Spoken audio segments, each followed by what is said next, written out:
Salut, dragi mei prieteni, pentru că vreau foarte mult să vă păstrați integritatea fizică, emoțională, cât și mentală și să vă numărați printre acei puțini oameni care sunt curați și mental, și emoțional, și fizic și își păstrează această conduită cât mai mult timp să ajungă la 159 de ani.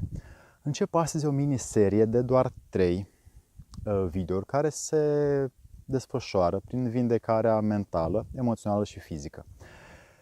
Astăzi încep cu vindecarea fizică, pentru că ea este cea care de obicei ne apasă cel mai mult, e cea mai greoaie, în același timp necesită cel mai mult efort pe care noi să-l oferim ca să ne recuperăm, să ne punem pe picioare, să fim într-o continuă stare de energie, de forță, de putere, de ambiție, de perseverență, de voință, în așa fel încât să nu ne oprească nimic din partea noastră fizică.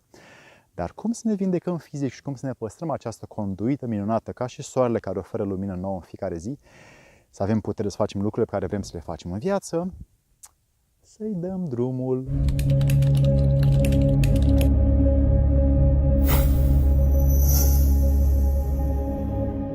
Oameni buni, prieteni dragi, vă poftesc astăzi pe meleagurile vindecării fizice, pentru că ea are foarte multe aspecte și e bine să fac o paranteză.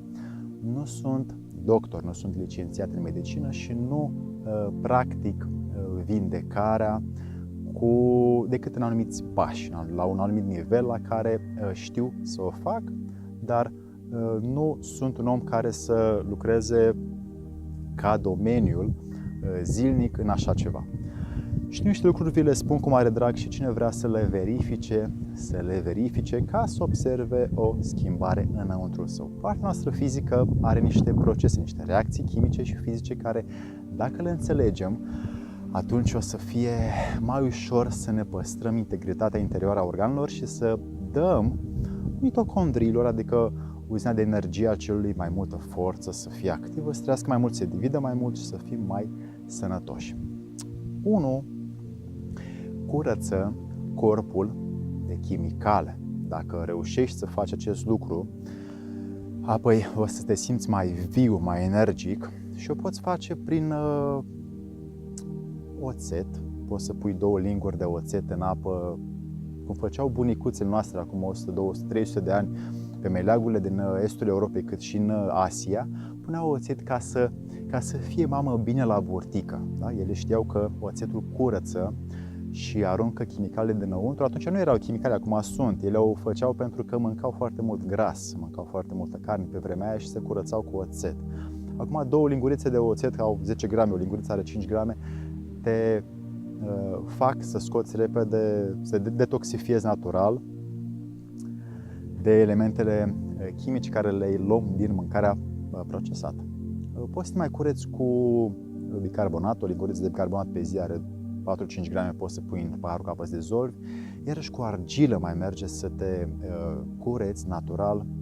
O lași 3-4-5 ore într-un borcan la soare, adaugi apă, bine, cu apă înăuntru, apă tot cu argilă, o lași la soare și o bei, să nu o încălzești, doar o bei. Poți să pui niște miere în ea sau poți să o îndulcești cu, nu știu, ștevie sau ceva care îți place ție. Deci dacă reușești să faci aceste 3 sau una din ele, metode de curățare, o să apară în tine o relaxare fizică, o să ai o digestie mai bună și o să ai mai multă energie și o să se schimbe puțin și pielea pe tine. 2. Bagă nutrienți vii. Nutrienții vii, am avut și o prezentare anul trecut în mai multe orașe din România unde am vorbit, este și pe site la mine DVD-ul cu sănătatea fizică, emoțională și mentală, unde am o listă întreagă de nutrienți vii pe care tu îi poți consuma. O parte, ți spun acum, poți să fermentezi alimente, poți să fermentezi cum sunt castraveții murați, cum e varza murată. Caută să fermentezi, nu știu, cambucea dacă îți place, alte legume le poți fermenta, ghimbirul poți fermenta, îl poți mura și tot acest proces de fermentare sau de murare practic reînvie acel aliment pe care tu îl consumi și acel aliment reînviat ajunge la tine și înăuntru și acesta dă mai departe energie celulor să funcționeze mai mult și te încarci cu viață înăuntrul corpului tău. Alte alimente vii poți consuma de asemenea oțet, poți consuma sare grunjoasă, poți consuma tot ce este natural, neprocesat, netrecut printr-o fabrică care să proceseze sau care să schimbe sau care să omoare nutrienții din mâncare. 3. Elimină alimentele ambalate. Alimentele ambalate de obicei sunt alimente ori pasteurizate, ori care nu mai au nutrienți, nu mai au viață în ele, nu mai au lucruri care să-ți fie ție benefice înăuntru. Acestea sunt cam toate din nefericire pe care le găsim în magazine și cu cât mai mult consumăm din acestea, cu atât mai mult apar înăuntru nostru apar lipsuri de nutrienți, de vitamine, de minerale, de săruri, de anumiți compuși chimici care trebuie să fie înăuntru nostru să ne dea reacțiile sănătoase ca să ne menținem organele sănătoase. Și dacă încercăm să le eliminăm, o să avem iarăși, o să vedem beneficiile și o să verificăm beneficiile dacă încercăm să consumăm de la piață, de la bunicuța, mai batem pe la cineva pe la ușă și luăm din grădina omului care le-a cultivat sau le-a crescut. 4. Ce frumos cântă pasărea asta, e o pasăre minunată aici. Deci 4 am spus. Mănâncă fără gânduri și fără distragere. Avem obișnuința să mâncăm gândindu-ne la ce facem după aia sau mâncăm în fața calculatorului sau în fața televizorului. Da?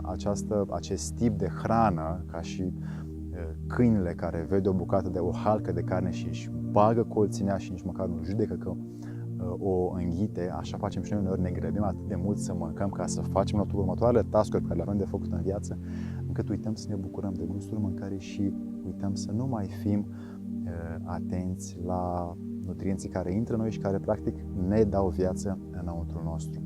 Așadar, când te pui la masă, oprește-te și dă-ți pauză, spune-ți asta, mă opresc din ceea ce am de făcut mai departe și acum doar iau masa, cât îți ia ție 20 de minute, 30 de minute să iei masa într-o zi, să te bucuri cât de mult poți de această senzație minunată care o faci de 2-3 ori pe zi și care îți dă o satisfacție uriașă, bănuiesc, dacă îți place mâncarea bună. Și 5. Iubește mai mult. Da?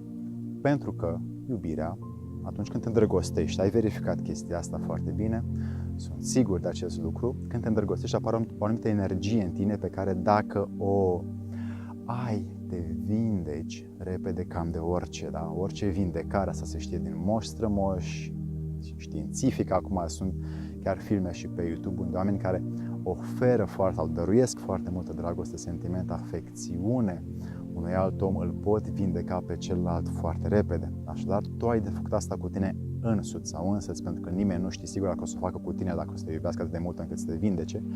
Așadar, este necesar să o faci tu singur și să te iubești încât să iubești foarte mult și tot ceea ce este în jurul tău, pentru că această energie care tu o produci, o determini în tine, cu aceasta apare recuperarea, vindecarea, curățarea, însănătoșirea mai repede. Și testează asta, sau ai testat-o când te-ai îndrăgostit, repet, de anumiți oameni sau anumite entități, făpturi, lucruri, încât acea energie produsă în tine susținea cu acea căldură și tu te făceai bine și te alchimizai cumva înăuntru tău și te vindecai de ceea ce aveai. Dragii mei, aveți 5 metode secrete, tehnici prin care vă puteți vindeca, însănătoși trupul fizic. Miercurea viitoare o să fie despre cum să ne însănătoșim mental și cealaltă miercuri o să fie despre cum să ne însănătoșim emoțional, să ne vindecăm emoțional cât și mental. Mă bucur foarte mult că am împărtășit acest lucru cu voi. Nu le credeți, ci verificați-le în tihnă ca să vedeți dacă sunt sau nu adevărate. Să vă fie de bine!